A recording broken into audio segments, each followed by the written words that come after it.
Let's talk briefly about buckling in visual analysis. Whenever p-delta or second-order effects are used in visual analysis, there's a potential that the structure will become unstable and potentially buckle. P-delta analysis involves adding additional stiffness to the structure based on compression and tension forces. Generally, tension forces will stiffen the structure, compression forces will soften the structure.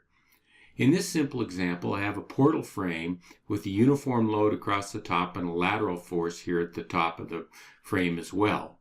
The columns are being compressed, and as a result of that will soften if I have p-delta or geometric stiffening effects turned on. If we look over here in the project manager with nothing selected, we see that indeed the static method is p-delta analysis.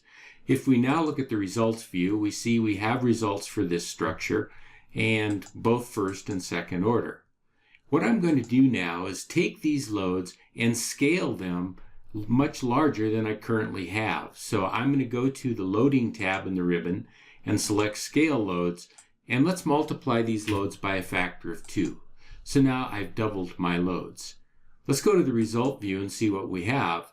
Well, all of a sudden the status bar has an error, and it's telling us during the analysis, the second order analysis results were unable to converge. To report any partially converged results, i.e. reduced loads, change the advanced analysis settings in the project manager. Let's go back to the model view, look at the project manager. Under advanced analysis with nothing selected, one of the options is to return unconverged results. By default, that's not checked. I'm going to select yes now. And now let's look at the results view. Now, as you're seeing, I have not only first order results, but I have second order results, and we have many second order results.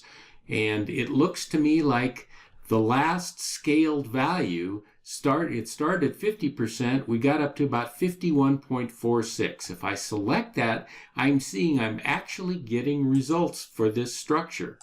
And there are only, however, 51.46% of the total load. You could argue that this value or this method could be thought of as a pushover analysis. In other words, we're going to increase the loads on our structure until they get to be 51.46% of the total, and that's as far as we can go. At this point, any load larger would cause the structure to buckle. Now, one important comment about buckling is to note that many other things can affect buckling.